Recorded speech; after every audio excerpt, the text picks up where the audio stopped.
Shalom, que Dieu vous bénisse. Je vous salue dans le précieux glorieux nom du Seigneur Jésus-Christ. Ainsi, j'ai un petit message à vous apporter. C'est régler les détails dans le message sur la troisième phase, mariage et divorce, partie 2. En tout cas, j'aimerais que vous puissiez comprendre cela. C'est très important. J'ai été conduit depuis hier de l'enregistrer. Je l'ai enregistré hier, mais après je l'ai supprimé. Mais j'aimerais quand même que le Seigneur puisse vous convaincre, car lui qui est le puissant conquérant, puissant vainqueur, qui détient toute connaissance et toutes choses, lui qui est l'infaillible, vous conduira dans toutes choses. Et vous prouvera si ce que je dis est la vérité, si ce n'est pas la vérité. Car il a dit que la parole est la vérité. Il a dit, Père, sanctifie-les par ta parole, car la parole est la vérité. J'aimerais commencer par un récapitulatif. Bon, j'ai pas encore parlé de ça, mais je vais quand même en parler. Le salut, c'est l'affaire de Dieu, vous voyez. Dans Marc 16, verset 16, il est écrit, celui qui croira et qui sera baptisé sera sauvé.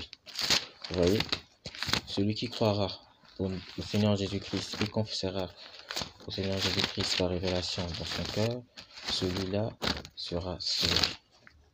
Vous voyez, donc, celui qui sera baptisé par immersion dans l'eau au nom du Seigneur Jésus-Christ, celui-là sera sauvé. Donc, qu'est-ce que c'est? Vous devez croire que Jésus-Christ est mort pour vous, que Jésus-Christ a pris votre place à la croix, que Jésus-Christ a été enseveli pour vous et qu'il a ressuscité le troisième jour, donc il est mort pour vous. Vous voyez, qu'est-ce que c'est? C'est Jésus-Christ qui a pris votre place. C'est Jésus-Christ qui vous a justifié avant la fondation du monde et qui est venu l'accomplir là à la croix. Vous voyez, l'agneau de Dieu qui a pris votre place et vous êtes sauvés. Donc, j'aimerais que vous puissiez comprendre ceci. Il y a des hommes de Dieu qui sont hors du message, mais qui ont le baptême du Saint-Esprit. Parce qu'il y a des hommes de Dieu qui croient le message, mais qui ne le montrent pas. Il y a des hommes de Dieu qui croient au prophète et qui ne le montrent pas. Il y a des hommes de Dieu qui ne croient pas au prophète, mais qui croient que c'est un serviteur de Dieu, quand même c'était un prophète, mais qui ont le Saint-Esprit. Donc il y a des pentecôtistes, il y a des hommes de Dieu pentecôtistes, il y a des hommes de l'Assemblée chrétienne qui ont le Saint-Esprit en eux. Vous voyez, mais pour les fils de Dieu matures sur la troisième phase, j'espère que vous me comprenez, ce sont des hommes qui sont à un certain niveau spirituel donné parce qu'ils ne peuvent pas grandir. Parce que vous savez bien que pour grandir, il faut être dans le message Joseph Perfection, ce qui est le message des 7 tonnerres apporté par Frère Branham. La 4e liste d'attache Joseph Perfection, la référence c'est le chef-d'œuvre. Donc j'aimerais que vous puissiez comprendre cela. Donc je vais vous donner un petit témoignage pour vous faire comprendre. Frère Coleman a reçu le baptême du Saint-Esprit en 1960 et il a reçu le baptême du Saint-Esprit hors du message, vous voyez.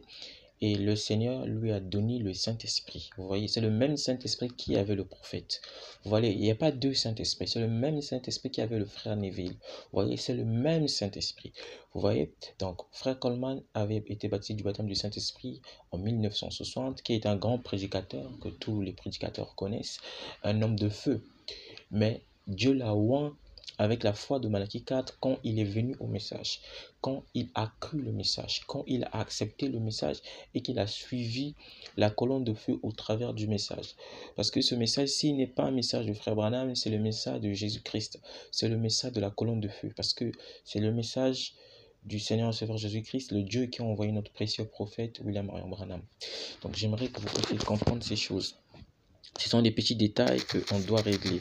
Donc, n'allez pas dire que vous pouvez blasphémer contre le Saint-Esprit. Pourquoi? Parce que le Seigneur a dit que tout ce que vous faites vous sera pardonné, mais le blasphème ne vous sera pas pardonné contre le Saint-Esprit.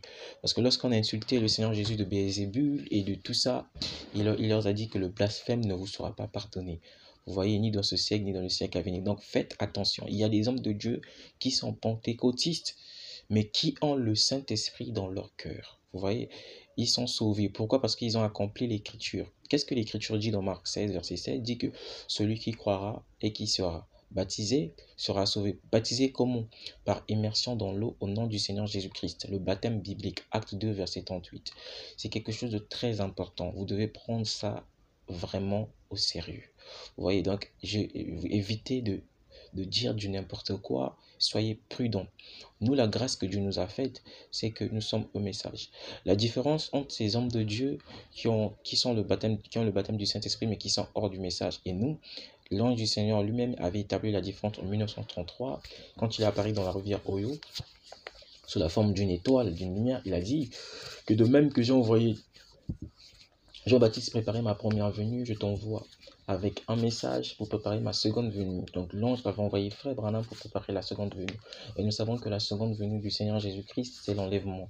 C'est le roi qui vient prendre sa reine, son épouse. Donc j'aimerais bien que vous puissiez comprendre cela, les anciens et les frères, vous qui êtes dans le message. C'est des petits détails très importants à régler sur la troisième phase.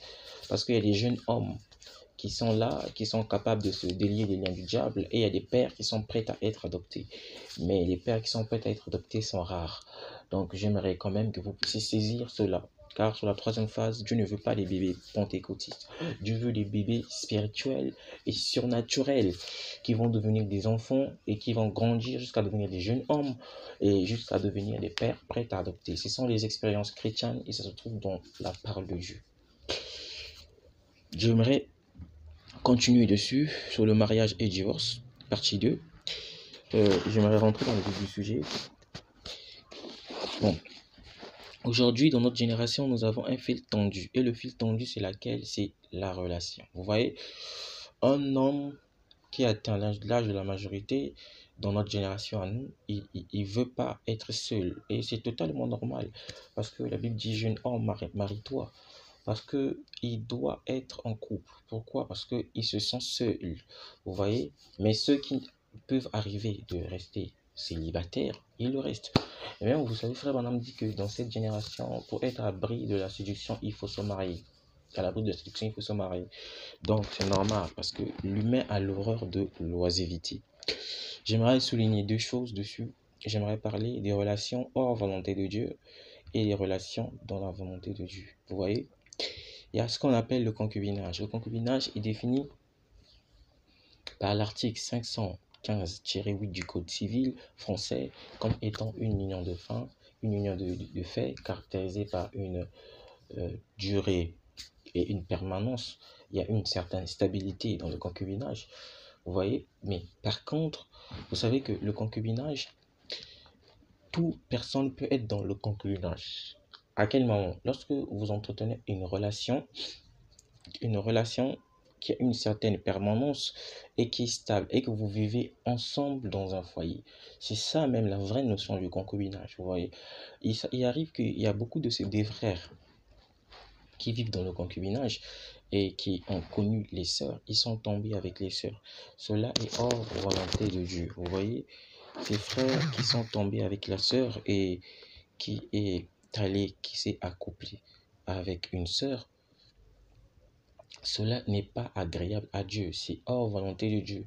Vous voyez, et ils ont eu un enfant. Dans cette condition, vous êtes obligé de demander pardon. Vous voyez, et quand vous demandez pardon, vous continuez votre marche. Le Seigneur vous pardonne, mais vous n'êtes pas encore en ordre. Vous voyez, donc j'exhorte aux frères qui sont dans le concubinage de se marier. Vous voyez, et faites attention à ce que vous faites, parce que le concubinage, c'est comme un blasphème de mon Dieu.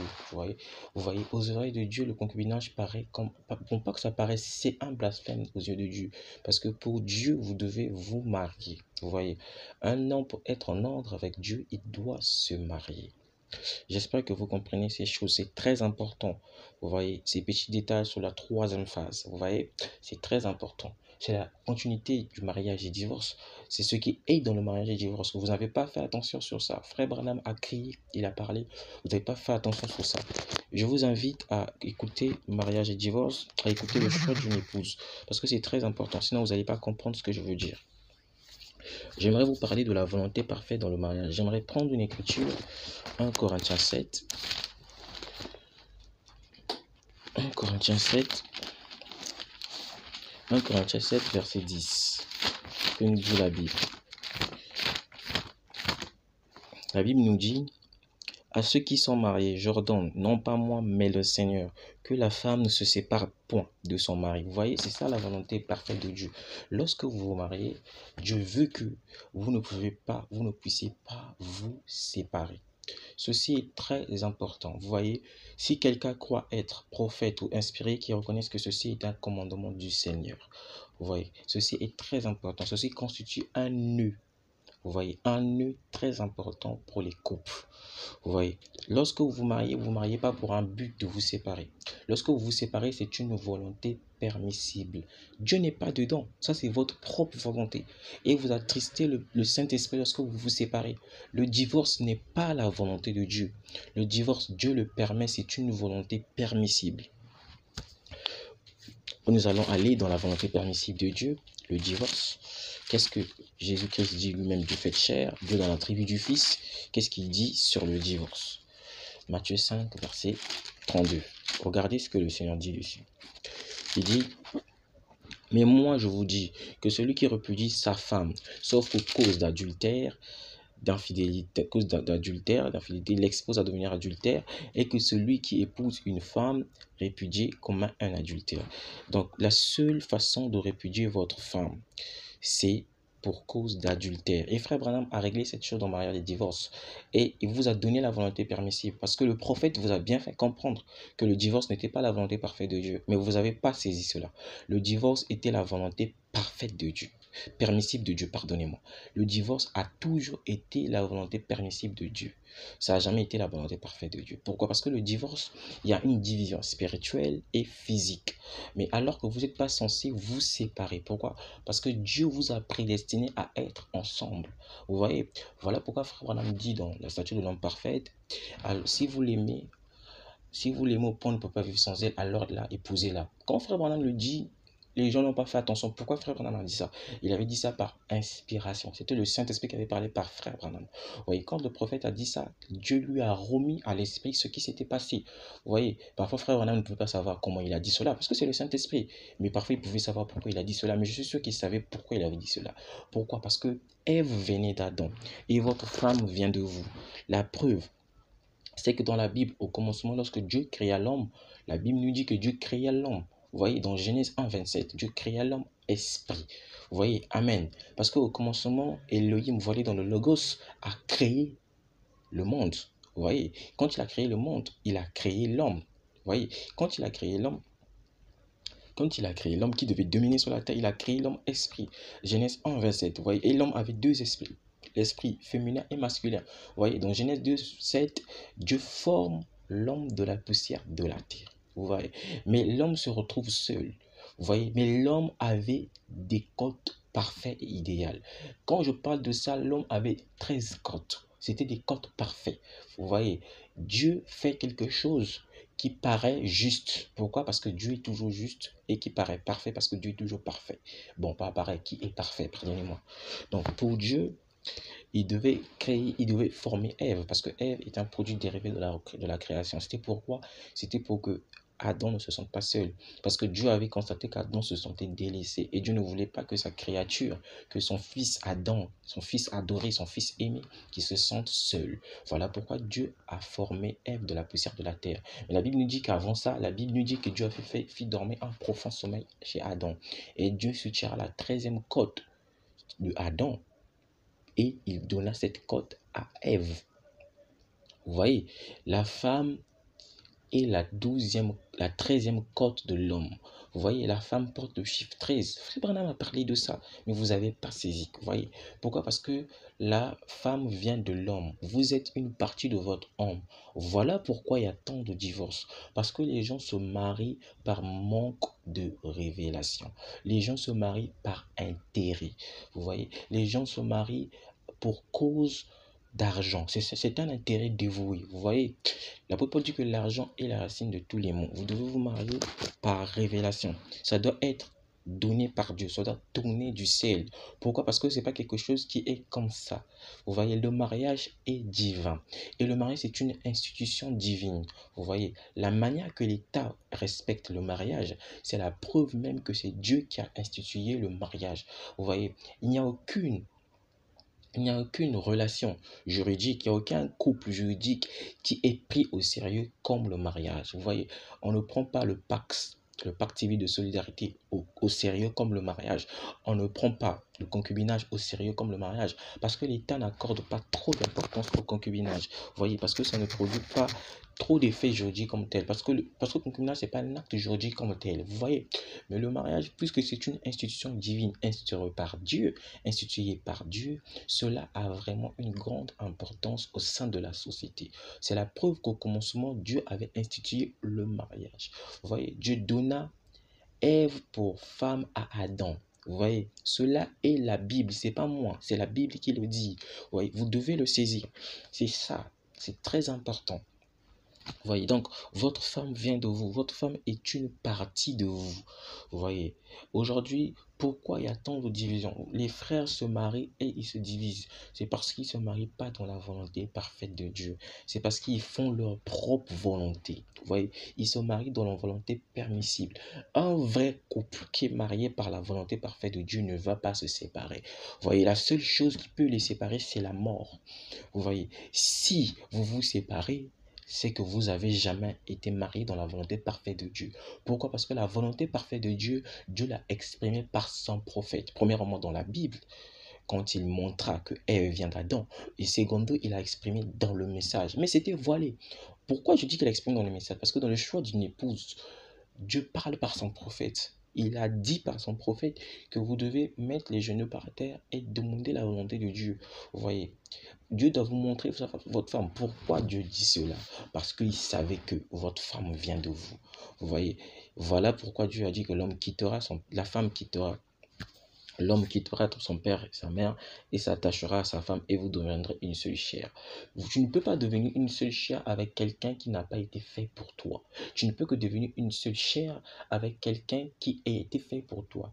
Avec quelqu'un qui est ta moitié, qui est ta partie, qui est ta côte. Vous voyez, avec une personne par laquelle Dieu t'a formé de la terre. Donc, en d'autres termes, vous les frères, vous avez au commencement deux esprits.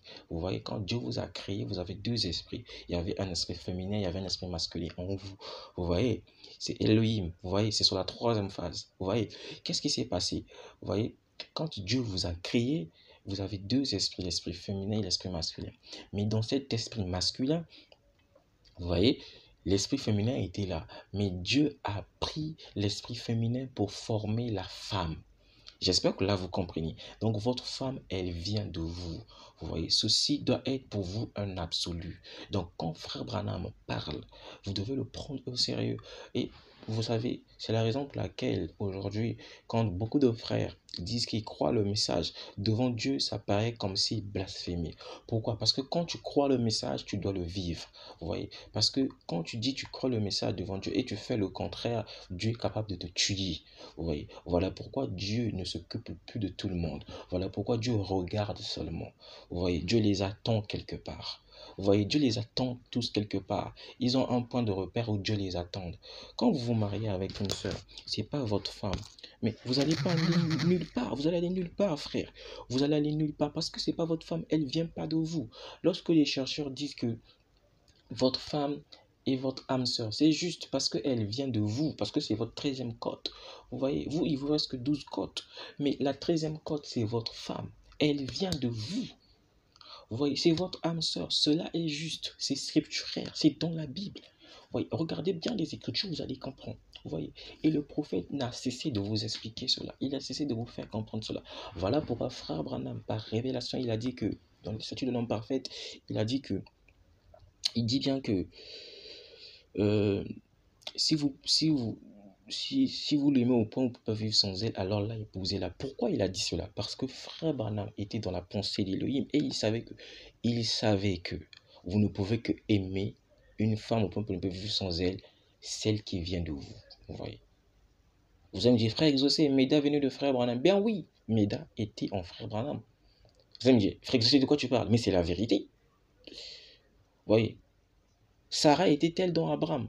Oui, c'est la vérité. Sarah était l'esprit féminin dans Abraham, quand Dieu les créa au commencement. Cela est très important, vous devez le comprendre. Vous voyez, votre femme vient de vous. Ainsi, j'aimerais continuer dessus. Sur quoi j'aimerais parler? du devoir conjugal. Le devoir conjugal est très important, vous voyez.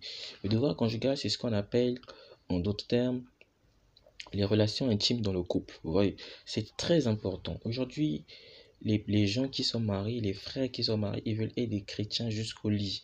Non, mais ce n'est pas Dieu qui vous a dit ça. C'est vous-même avec vos propres pensées.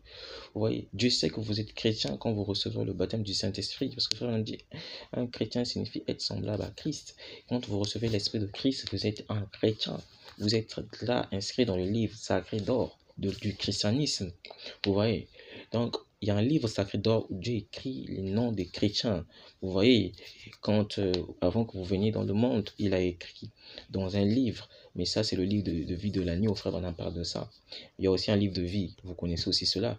Mais il y a aussi un livre sacré d'or où Dieu met les noms des chrétiens lorsqu'il reçoit le Saint-Esprit. Donc, j'aimerais que vous puissiez comprendre ces choses. C'est très, très important. Vous voyez. Donc, ainsi, les 3 livres, si un jour le Seigneur le veut, s'il me conduit dessus, on en parlera. Donc, et le prophète n'a même pas parlé de ça, c'est juste que vous n'avez pas peut-être pu saisir. Donc, du coup, les choses qui doivent se passer sur la 3e phase sont très importantes. Donc, le devoir conjugal, c'est les relations intimes. Vous allez voir que dans le Code civil français, que le devoir conjugal est défini par l'article 215 du Code civil, où on nous parle de le couple est invité ensemble à une communauté de vie. Dans la communauté de vie, ça implique une communauté de toit et de lit.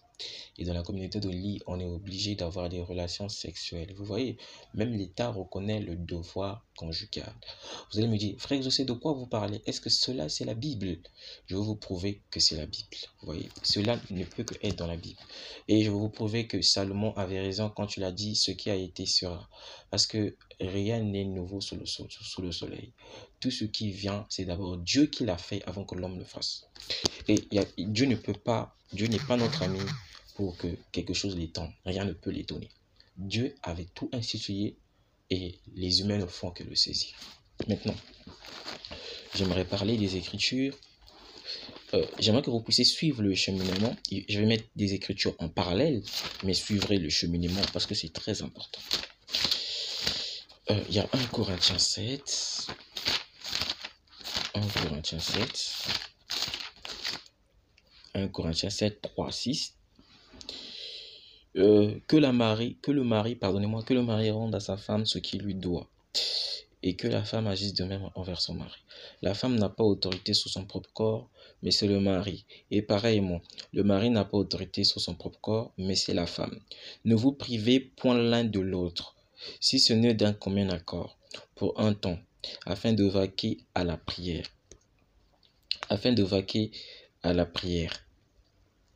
Puis retourner ensemble de peur que Satan ne vous tente par votre incontinence. Je dis cela par condescendance, je n'en fais pas un ordre. L'apôtre Paul, d'où as-tu lu cela? Par révélation. Est-ce que l'apôtre Paul est celui qui a dit cela en premier? Non, c'est Dieu qui a dit cela en premier, chez Ève. Qu'est-ce que Dieu a dit chez Ève?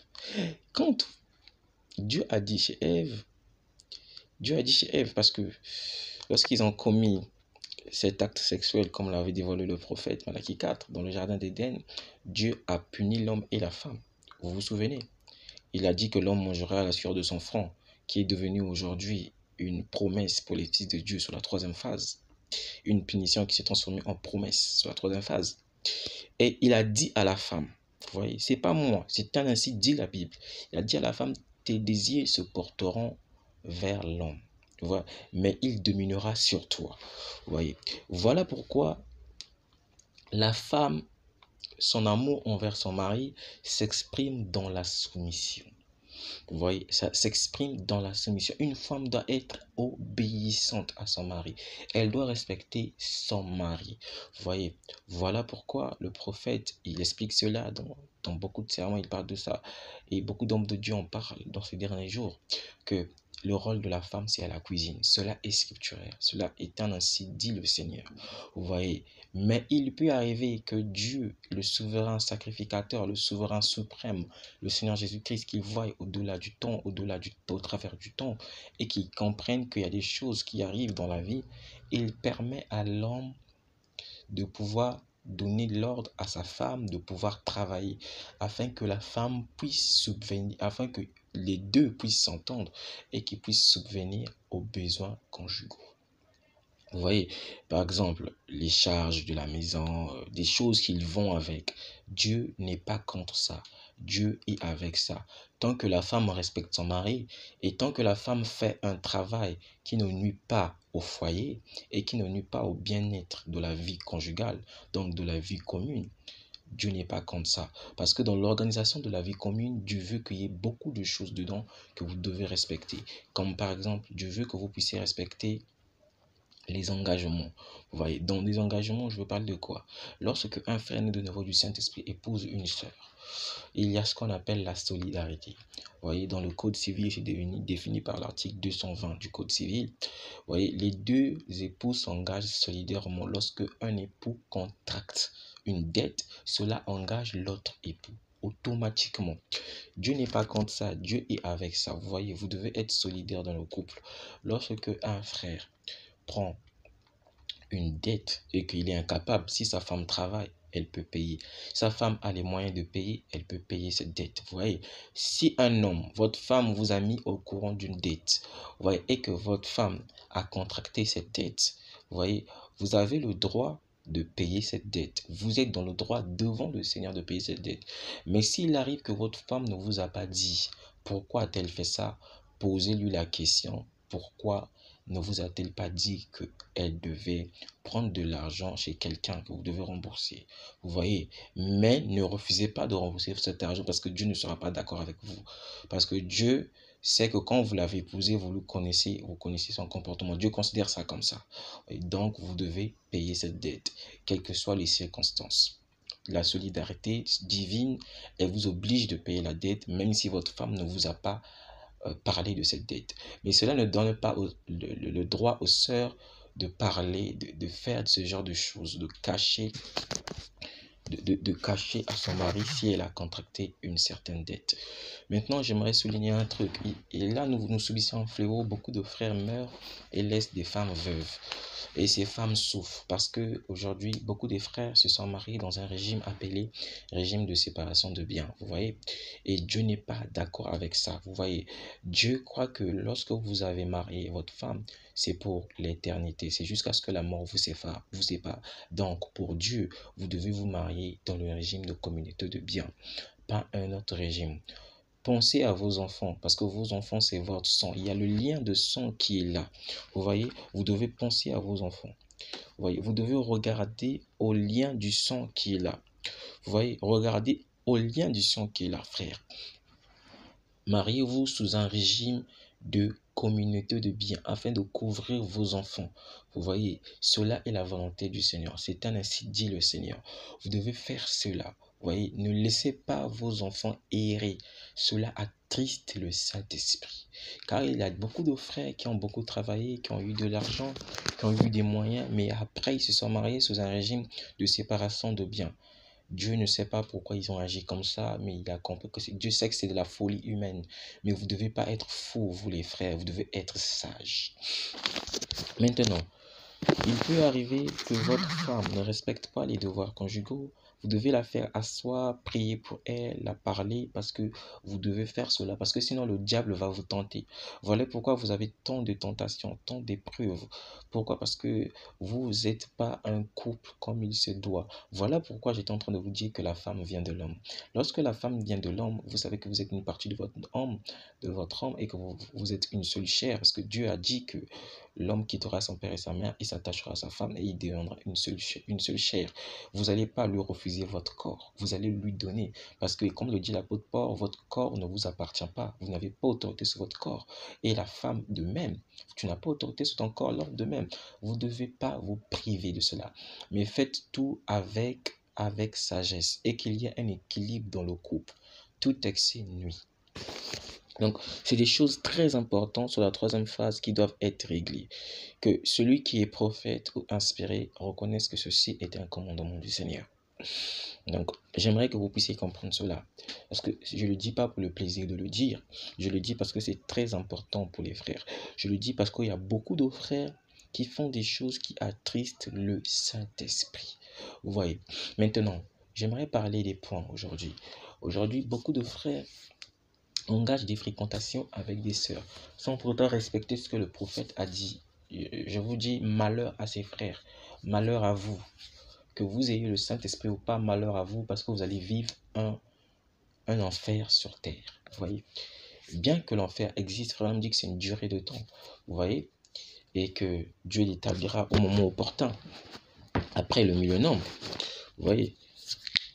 Après le millénaire, Dieu l'établira. Il mettra donc au jugement dernier, genou tremblant, là, juste avant ce jugement. Ou pendant le jugement, quand le diable sera jugé et ses alliés, après le jugement, le prophète parle de ça en demain futur, et l'épouse terrestre. Après cela, le diable sera lié et il sera jeté dans les temps des feux, où il sera brûlé pour une durée de temps. Mais vous pouvez aussi vivre, comment on appelle ça? Vous pouvez aussi vivre un enfer sur terre. Je vais appeler ça un calvaire, vous voyez. Pourquoi je dis ça? Parce que vous vous mariez avec une femme qui n'a pas été faite pour vous. Pourquoi? Parce que vous respectez pas ce que le prophète a dit. Vous voyez, nous attestons le Saint-Esprit. Tu ne vas pas en prière pour demander la volonté de Dieu. Tu fais ce que tu veux. Mais comment veux-tu que Dieu agisse dans ta vie? Tu dois demander la volonté de Dieu. Seigneur, est-ce que c'est ma femme? Seigneur, est-elle née de nouveau du Saint-Esprit? Est-ce que c'est ma femme? Dieu peut te révéler qu'elle n'est pas née du nouveau du Saint-Esprit, mais c'est ta femme. Mais tu dois maintenant prier pour que Dieu lui donne le Saint-Esprit, pour accomplir les Écritures. Parce qu'il est bien que nous accomplissions toute justice. Donc, j'aimerais que vous puissiez comprendre cela. Sur la troisième phase, c'est des petits détails que les fils de Dieu matures doivent comprendre. Donc, vous voyez, c'est le mariage et divorce partie 2. Nous sommes en train d'avancer, vous voyez. Et ne vous dites pas que frère Exaucé, c'est un jeune frère. Ne regardez pas à ça. Vous voyez, mais frère Exaucé, tu n'es même pas marié. De quoi tu parles? Vous voyez, l'apôtre Paul était-il marié? Un grand serviteur de Dieu. Hier, quand je pensais à ça, je suis un film nigérien et ça défilait dans ma tête. Et je me suis dit, mais ça, c'est les couples mariés, les hommes mariés qui le font. Mais le Seigneur m'a parlé. Et je sais que c'était lui. Paul était-il marié? L'apôtre Paul n'était pas marié. Vous voyez, il était célibataire. Il n'était pas marié. Vous voyez, mais le même Dieu qui a parlé à l'apôtre Paul, j'ai vu la même colonne de feu avant de venir, dans un songe. Le même Dieu m'a parlé ici. Vous voyez, il m'a dit que Jésus va te guérir, mais tu dois d'abord travailler pour lui. Le même Dieu m'avait parlé au Congo, il m'avait dit, tu es appelé à un ministère prophétique. De même que j'ai été avec Paul et Branham, je serai avec toi. Ainsi, si ce n'est pas Dieu, nous sommes les hommes les plus malheureux du monde. Mais si c'est Dieu, ainsi, prenez cela comme un commandement qui vient du ciel. Donc, comprenez que c'est très très important. Vous voyez, donc lorsque vous êtes dans ces fréquentations, vous devez accomplir les Écritures. Vous avez une démarche à suivre. C'est prier, comme Frère m'a dit, dans le choix d'une épouse, vous demandez la volonté parfaite de Dieu. Qu'est-ce que Dieu en pense? Vous comprenez? Qu'est-ce que Dieu en pense? Frères et sœurs, prenez ça au sérieux. Qu'est-ce que Dieu en pense? Et Dieu vous donnera son avis. Vous voyez, effectivement, vous avez besoin de son avis. Parce que dans cette génération, ce n'est pas la génération de Frère Branham. C'est une génération différente. Vous voyez, elle est plus pire que celle de Frère Branham. Vous voyez, elle est plus pire que celle de Frère Coleman. Donc, vous devez comprendre que ces choses sont très, très importantes. Vous voyez, donc j'aimerais que vous puissiez comprendre que là, sur la troisième phase, le Seigneur veut que les choses soient claires. Vous voyez, et il y a des expériences qui ont montré que pour la majorité des couples qui se marient, ils font 172 jours. 172 jours, ce qui équivaut à peu près 6 mois. Vous voyez, donc dans 6 mois, vous pouvez connaître la personne que vous allez épouser. Parce que les expériences, les expériences montrent que pendant 6 mois, tu aurais appris à mieux connaître cette personne. Vous voyez, vous devez apprendre à mieux connaître les gens. Vous devez apprendre à mieux connaître la personne avec laquelle vous fréquentez. Vous avez une fréquentation. Vous voyez, je me suis engagé avec une sœur dans une fréquentation à distance. Vous voyez, j'ai demandé l'avis du Seigneur, mais Dieu est venu me parler. Vous voyez, Dieu m'a donné son avis. Vous voyez, il m'a donné son avis. Vous voyez, et je suis sûr que c'est lui. Ouais, donc c'est la raison pour laquelle que Dieu a un avis à vous donner. Il vous dira, c'est pas votre femme. Ouais, il vous dira, c'est votre femme. Ouais, donc c'est très important. Le Seigneur m'a donné son avis. Il m'avait parlé, il m'a dit que ce n'était pas elle, ce n'était pas ma femme. Vous voyez, donc c'est très important que vous puissiez comprendre cela sur la troisième phase. Soyez mûrs, soyez matures. Vous voyez, et les frères et sœurs qui sont dans le concubinage, non pas moi, mais le Seigneur, je vous exhorte à vous marier. Vous voyez, donc maintenant, parce que vous n'êtes pas encore en ordre avec Dieu, même si vous avez demandé pardon et que vous avez eu un enfant ou des enfants, Dieu vous considère à ses yeux. Il vous considère comme une relation qu'il ne connaît pas. Pour Dieu, il vous considère comme une relation qu'il ne connaît pas. Voyez. Pourquoi? Parce que vous n'êtes pas en ordre. Pour lui, il ne vous considère pas comme une relation qu'il ne connaît pas. Il vous observe. Voyez. Donc, dans le concubinage, vous n'êtes pas censé appeler un homme votre mari et une femme votre femme, parce que devant Dieu ça paraît comme un blasphème, ça sonne comme un blasphème. Ne le faites pas, c'est pas scripturaire. Donc j'aimerais que vous puissiez comprendre ces choses, c'est très important, c'est très important. C'est des petits détails très importants mais qui sont en train d'être réglés sur la troisième phase. Donc il y a des frères et sœurs qui tracent leur mari, qui surveillent leur mari. Tu es avec ton mari, tu surveilles son téléphone. Tu n'as pas le droit de faire cela, sœur. Tu n'as pas le droit de faire cela, frère. C'est pas scripturaire. Tu n'as pas le droit de surveiller ton mari. Tu n'as pas le droit de lui surveiller comme ça. C'est un homme. Si tu constates qu'il te trompe, si tu constates qu'il a fait quelque chose qui t'a attristé, mais que tu sais que ton mari est un homme de Dieu, ou encore un frère né de nouveau du Saint-Esprit, va, tu pries pour lui. C'est ça l'attitude qu'il faut avoir. Va, tu pries pour lui, tu demandes la volonté de Dieu. Qu'est-ce qui se passe? Dieu ne tardera pas, il te parlera. Surtout quand vous êtes marié dans sa volonté parfaite, il te parlera. Mais lorsque vous vous mettez à tracer votre mari, qu'il vous trompe ou pas, vous êtes en train de faire des choses qui sont en dehors de la volonté de Dieu et des choses par lesquelles le diable va bien se servir pour perturber votre maison. Vous voyez? Donc, vous ne pouvez pas être là à surveiller le téléphone de votre mari. Bien sûr, vous pouvez prendre le téléphone de votre mari, il peut arriver que vous preniez son téléphone, mais ne le surveillez pas. Ce n'est pas scripturaire. Vous voyez, Dieu veut plutôt que vous veillez sur votre mari, que vous lui parlez, que vous soyez avec lui, parce qu'il a besoin de vous. Vous voyez, il a besoin de votre réconfort. Voilà pourquoi Frère Branham dit qu'une femme ne doit pas prendre tous les hommes à sa poitrine parce que ça laisse une tache. Parce qu'effectivement, sur cette poitrine, c'est là où votre mari est censé mettre sa tête pour penser. C'est là où votre mari est censé mettre sa tête pour retrouver du réconfort. C'est là où votre mari est censé mettre sa tête pour se sentir à l'aise. Vous devez comprendre ces choses, c'est très important. Ne prenez pas ce que je dis à la blague, parce que vous risquez de rater l'essentiel. Vous voyez, donc c'est très important. Maintenant, qu'en est-il des préservatifs? Déjà, les préservatifs, ce n'est pas la volonté de Dieu. Les préservatifs sont du diable. J'en ai utilisé et j'en avais utilisé. Vous voyez, les préservatifs sont démoniaques. Pourquoi? Parce que les préservatifs vous poussent à l'infidélité. Là, je parle aux couples mariés. Vous n'avez pas le droit, les couples, les frères et sœurs dans le mariage, d'utiliser des préservatifs. Maintenant, il peut arriver qu'un frère tombe et qu'il ait utilisé un préservatif, qu'il demande pardon et qu'il ne refasse plus cela. Car nous sommes tous des humains, personne n'est parfait. Donc, j'aimerais que vous puissiez comprendre cela. Maintenant, pour le concubinage, ça, je ne peux dire rien parce que je ne sais même pas ce que Dieu en pense, mais tout ce que je sais, c'est que pour Dieu, le concubinage, ça n'existe même pas. Donc, j'aimerais que vous puissiez comprendre. Donc, s'ils utilisent le préservatif, c'est leur problème parce qu'ils sont hors volonté de Dieu. Maintenant, vous qui êtes mariés, n'utilisez pas des préservatifs. C'est le signe d'une infidélité. C'est un manque de respect envers votre femme. Un homme qui utilise les préservatifs, il est en train de manquer de respect à sa femme. Vous voyez, il est en train de rabaisser sa femme et Dieu n'est pas d'accord avec ça. Vous voyez, maintenant il peut arriver que vous ayez beaucoup d'enfants et que vous ne voulez plus avoir d'enfants. Je pense que vous pouvez aller voir un médecin pour prendre des pilules. Ça, c'est pas grave. Vous voyez, donc je ne fais rien, je suis que votre frère. J'essaie de faire ce que le Seigneur m'avait conduit de faire. Hier, j'ai essayé de l'enregistrer. Bon, parce qu'aujourd'hui à 0h, mais j'ai encore supprimé cela parce que je sais pas, mais j'aimerais quand même que vous puissiez saisir cela. Que Dieu vous bénisse J'aimerais que vous puissiez comprendre qu'on est sous la troisième phase et que Dieu va faire des grandes choses et qu'il va y avoir un réveil et que des malades seront guéris et qu'il y aura des signes, prodiges et miracles et que Dieu va passer à l'acte. Ok, God in acting now. Ok, ne baissez pas les bras. Ceci est pour l'épouse au travers du monde entier. Dieu a trop de faire quelque chose. Nous sommes rien, nous sommes personne, mais Dieu veut parler à son peuple. Voyez, donc vous devez comprendre cela, que tout cela n'est pas un hasard. Voyez. Donc, j'aimerais que vous puissiez saisir toutes ces choses, que Dieu vous bénisse.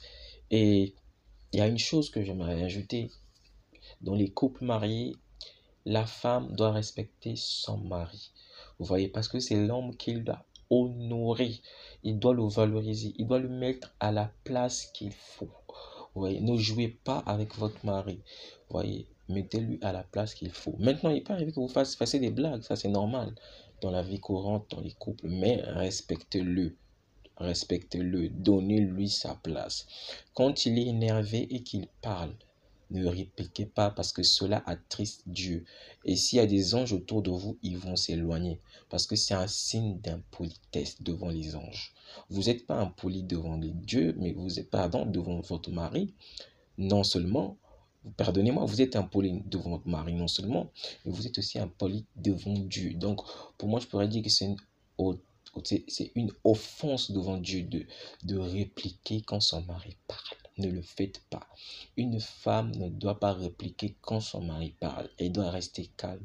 Voyez, trouvez un terrain d'entente et laissez-lui parler. Et lorsqu'il finira de parler sous la colère, alors là, cherchez un moment, un moyen de lui parler. C'est-à-dire, frère Exaucé, mais t'es pas marié, pourquoi tu le dis? Voyez, donc, je sais pourquoi je le dis. On est sur la troisième phase. Vous voyez, je ne suis qu'un frère, je ne suis rien. Mais le Seigneur a prévu de nous parler de ces choses. Et vous devez prendre cela au sérieux. Le Seigneur m'avait dit que tu es appelé à un ministère prophétique. Vous voyez, souvenez-vous de cela. Vous voyez, peut-être que des choses vont se passer, des grandes choses vont se passer. Souvenez-vous de cela. Je ne suis rien, je ne suis personne. Vous voyez, et j'aimerais bien que vous restiez humble. Soyez humble et respectez ce que le Seigneur a dit. Vous voyez, considérez tout ce que j'ai dit ici, tout ce que j'ai apporté ici dans cet enregistrement comme étant un ainsi dit la Bible. Vous voyez, et si vous ne prenez pas cela au sérieux, je ne sais pas. Tout ce que je sais, c'est que je l'ai dit. Au moins, au jour du jugement, Dieu dira, Exaucé l'a dit. Je ne l'ai pas caché, je vous l'ai dit. Vous voyez, je suis enregistré sur bande. Non seulement que les bandes m'enregistrent, cette bande m'enregistre, ma voix est aussi enregistrée. Souvenez-vous, quand j'ai prêché le Dieu du surnaturel sur la troisième phase, ça a explosé. Un prédicateur aux États-Unis dans les réunions de réveil a prêché le Dieu surnaturel dans un peuple surnaturel. Pensez-y. Et quelques jours après, j'ai vu le pasteur Jean-Jacques Bourdomba prêcher l'évangile surnaturel. Faites attention, on est sur la troisième phase. Ne regardez pas aux frères exaucés. Je ne suis qu'un humain.